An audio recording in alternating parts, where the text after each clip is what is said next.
Part ওয়ানে আপনারা দেখেছিলেন লোকটি তার মেয়েকে রুমের ভিতরে বন্দি করে প্রতিদিন তার সাথে শারীরিক সম্পর্ক করত।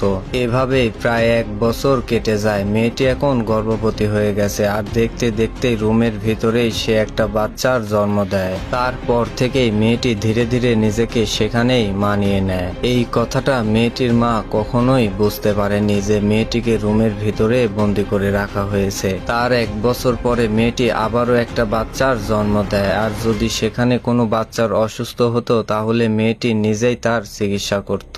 কিন্তু এবার যে বাচ্চাটি হয়েছে এই বাচ্চাটির অনেক বড় একটা সমস্যা হয়, তাই মেয়েটি লোকটিকে বাচ্চাটির চিকিৎসার জন্য বাইরে যেতে চায়, কিন্তু লোকটি তার কথায় একটুও রাজি হয় না। তাই সে বুদ্ধি করে তার বাচ্চাকে তার মায়ের কাছে পাঠিয়ে দেয়। তার মা যখন বাচ্চাটির কাছে থাকা চিঠিটা পড়ে তখন বুঝতে পারে তার মেয়েটি এখনো বেঁচে আছে। এটা দেখে লোকটির সাথে সাথে আবারও সেই বন্দি রুমে যায় আর মেয়েটিকে বকতে থাকে। তখনই তার বড় মেয়ে সেখানে চলে আসে। লোকটি খারাপ নজরে তার দিকে তাকিয়ে থাকে। এটা দেখে মেয়েটি বুঝতে পারে আর লোকটির কাছে যায় আর বলে, তুমি যদি তার সাথে এরকম কিছু করো তাহলে আমি তাকে মেরে ফেলবো। 1 বছর পরে মেয়েটি আবারও একটা বাচ্চার জন্ম দেয়। লোকটি এতগুলো মানুষের খরচ কোনোভাবেই বহন করতে পারছিল না, তাই সে সবাইকে মেরে ফেলার সিদ্ধান্ত নেয়। তখনই তার বড় ছেলে সেখানে চলে আসে। লোকটি তার মুখের দিকে তাকিয়ে সেখান থেকে চলে যায়। তার কিছুদিন পরে লোকটির বড় মেয়ে অসুস্থ হয়ে যায় আর তখনই মেয়েটি তাকে বলে তাকে হসপিটালে নিয়ে যেতেই হবে।